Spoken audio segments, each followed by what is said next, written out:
Do you know we have a restaurant in Uganda, in Kwalolo, that does not allow blacks in?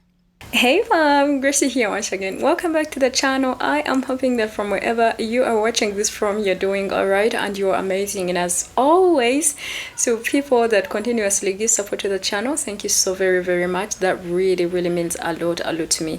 Now, in today's video, we have something that we need to draw attention to.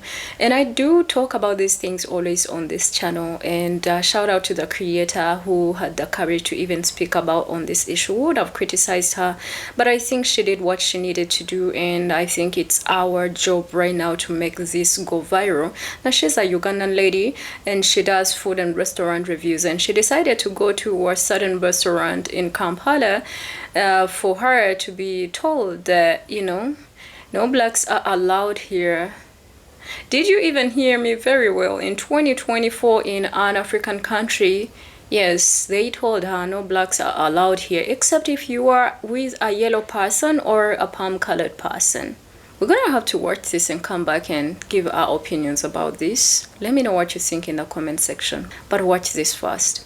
Do you know we have a restaurant in Uganda, in Kwalolo, that does not allow blacks in, unless you have someone who is white with you? Let's go. I am looking for a certain restaurant. I wanted to review it. Then later on, I was like, I see a Chinese restaurant. I was like, let me try out Chinese food. I'd taken long. I indicate, and the askari tells me, oh, he's very sorry. We are very sorry. We don't allow blacks in. At first, I was like, it's a joke or something. So I'm like, what do you mean? He's like, if you're black and you want to come in, you have to be with someone who is Chinese or white. I was like, what do you exactly mean? Blacks are not allowed in. You guys, you should have seen my face. I could not believe it. I asked him, how come you work for them? And he was like, that's how it is. Those are the rules. You people, I was in shock, pissed, disgusted, everything. How did we get here? I don't know if you guys understand how it sounds. Blacks are not allowed in. You have to be with a Chinese person, or you have to be white, or you have to be dating a Chinese human being to be allowed in. In Uganda, off Wampeo Avenue, there's a restaurant. I wanted to film it and all that, but then I was like, what if they fire the askari and all that? So at the end of that day, I don't know, you guys, I'm outside, so forgive me. I'm having lunch because my dog wants to eat everything that I eat. So how did we get here? How is it even possible? In 2024, people don't allow blacks in. You have to be like, how bad is it? I don't know whether you guys know how bad it sounds or how bad it is in 2024 to have a restaurant in Africa and blacks are not allowed in.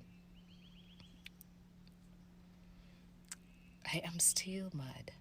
So I have decided that my food, but that restaurant, Thunder will fight. I am so glad to finally see someone back home talking about this, because I've been talking about this in the West and I usually find myself being the only one and then people nodding. Around this time last year, I was at the UN and I got the opportunity to speak with the permanent representative of China, and I asked him a question. So to start, he gave a whole speech about friendship, and he was like, we love Africans, we love Africa, this is all about friendship, we're trying to build friendship. And I got to ask him a question, and I was like, is it really friendship? Or are you looking for something in return? BLK, greetings. My name is Ch1Nese. I'm from Uganda, and in our national anthem, it ends with, in peace and friendship we'll live. And so with that, my question is around decolonizing the syllabus and the concept of friendship. My question is directed to the representative from China, recognizing that Mandarin is a language that is mandatory in most schools in Uganda before our traditional language is Luganda. And so my question is, What is China doing to ensure that African culture, language, and traditions are not further erased and exploited in the lie that is an industrialized form of colonization?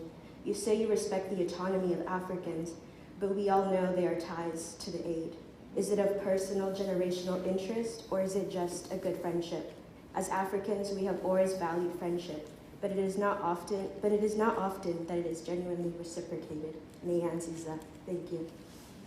In 2019, the Ugandan government, with support and initiation of the Chinese government, started a pilot program where Mandarin was to become mandatory in secondary schools in Uganda. Right now it's mandatory in a few schools, and I don't know the exact number, but that's key. Also, during the times that I have been back home and have gone to supermarkets, which are predominantly owned by people from Asia, they usually either are very hesitant to let you in, they follow you around, tell you have to leave your backpack at the door. Very much all the anti-Black racism that exists in the US now being perpetuated in African countries, specifically Uganda. That's all I can speak about in this day and age by other ethnic groups that live in Uganda. Mind you, Uganda is home for a lot of refugees, and it is actually one of the most diverse countries in the world. But this issue of anti-Blackness really needs to be talked about. It's kind of crazy because when I was at the UN and I said my question, it was more of like a comment than a question. After I was done, the Mandarin translator was like, or she left, I guess, and the UN person, MC, I don't know, I don't care, was like, sorry, the translator left, so he cannot answer your question and he can't respond. That's the response I got after I said what I said. Mind you, in the clip, I was very nervous because I was on camera, I was being recorded live, I was wearing my keffiyeh. This was literally just a couple weeks post October 7th, and I had all eyes on me in the UN headquarters because of that. So I was very shaky in what I was saying, especially since I was talking to the permanent representative of China. And I've heard arguments of people say things like, oh, okay, well, this is the best opportunity that African countries have in terms of development, and that argument is dead. I am so sorry, but we are watching this happen in today, every single day. They're constantly doing little things here and there beyond just building trails and roads and stuff, but all about mining our gold and eventually just like taking over and colonizing, and we need to talk about it. It is so hard to sit down and watch this all through and have to give my reaction. So you guys in the comment section are going to help me and put your thoughts. And please, let's make this go viral, that it reaches the audience that it needs to, so that we draw attention to this issue and the anti-Blackness that is practiced by the yellow people or anybody else that is a foreigner in our countries that mistreats or humiliates and disrespects us in our own country gets dealt with. No shade to the creator. When you expose a lot of these things, you literally put yourself on the front line and you become a target of so many people, including some people that suck to these people in government that will literally do anything to make sure that they suck and wipe their masters' butts. But I do appreciate the fact that we have a generation of young people that are seeing injustice and they are coming out to speak on it, and they're like, this can't be going on, because back then these things would be happening and nobody would even say anything. Would literally subconsciously just be passive about such things and not talk about it. I cannot imagine a Ugandan restaurant in China where they're saying that no Chinese is allowed there, and I don't think this can be something that is acceptable. Often at time we have seen these things spreading all over the continent, where even in Nigeria, actually they closed a wall, shopping, whatever mall or whatever supermarket, something that was only meant for their people. And these are the same people that come to our country in the name of friendship, just like one of that lady that represented in the UN said that they come in the name of friendship, but the things that they do to people, the way they degrade, the way they look down, it's just the little things that are super hard to just ignore. If you really, really didn't like these people, then why do you establish businesses in their countries? You are the same people that continuously exploit our resources. We welcome you, we laugh with you, we smile. But behind you do have pangas and machetes just to destroy, and all you care for is taking whatever that you need, but you don't care about the people. You do not respect them. And I think it is time we bring this to an end, guys. It is time for us to blow more fire and just make sure that this entire disrespect to black people ends. I know some people are going to come up with arguments like, oh, you know, it's the leaders that allow this. Yes, they do allow this. So what? If the public gets to know that this is happening, it is our responsibility to make this really, really blow up. It's our responsibility, because unfortunately, the people that you think they are going to see these things and they do something until you guys get out of your way and be like, you know what? I think this is enough. Because let me tell you something. None of them experiences this. At certain moments, when these leaders get to those restaurants, they are welcomed with open arms, because you know what? Their titles introduce them.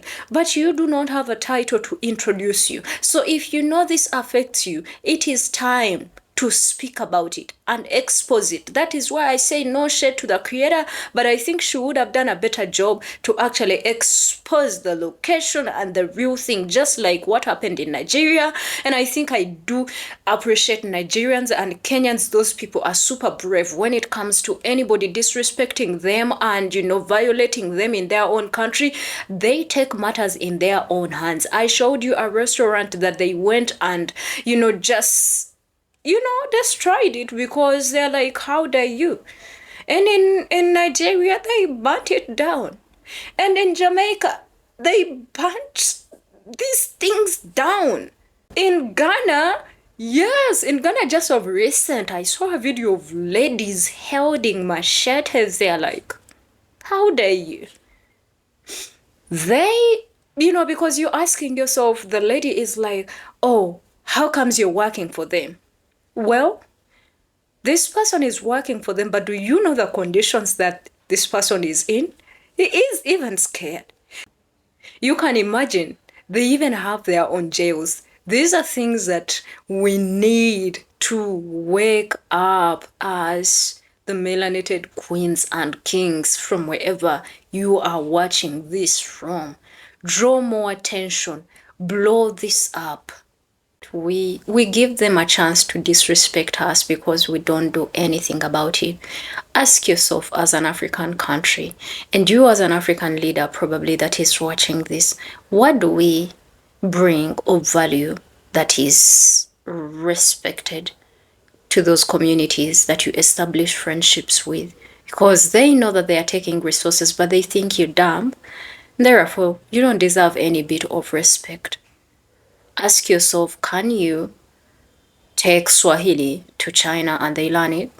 That's because you can't produce anything of value to them. Therefore, since they are the ones that are helping, yes, you're the one that needs to adopt to their culture. When are we going to wake up to realize that there is a target and a goal to erase our culture, our norms, and everything African? When do we have to wake up and realize that this is recolonization in progress? To one extent that we do even have to speak their language, Mandarin. What for? I do understand that there's opportunities that if someone learns this, they can work in China or something.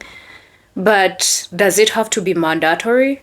You know, this really gets to me so bad. And for me to even stay calm, I'm trying so hard.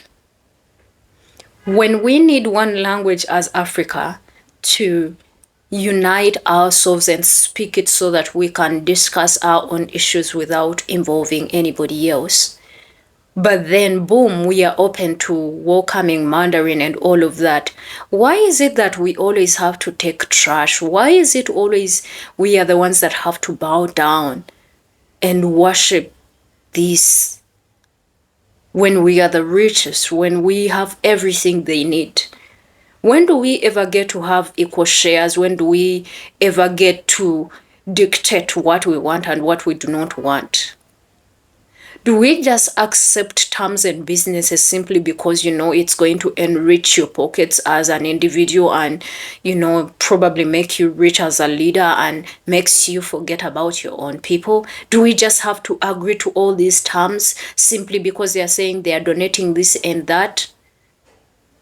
Then that is not friendship, because if that is friendship, then I think that the term friendship has lost meaning. And when do we have to wake up as Africans and realize that we do not even have friends? When? You think this is all about friendship, really? If it was, is that how friends act? Yellow people, if you are in here watching, is that how you get treated here? Is that how you treat friends? My role and my job is to speak about these things so that you, the audience, do me a favor, watch, share, comment, and we make sure that this goes to the audience that needs to get this. Put your thoughts in the comment section about this video, and please subscribe to the channel if you have not, and I will see you in another amazing video. My name is Gracie and I love you. Bye.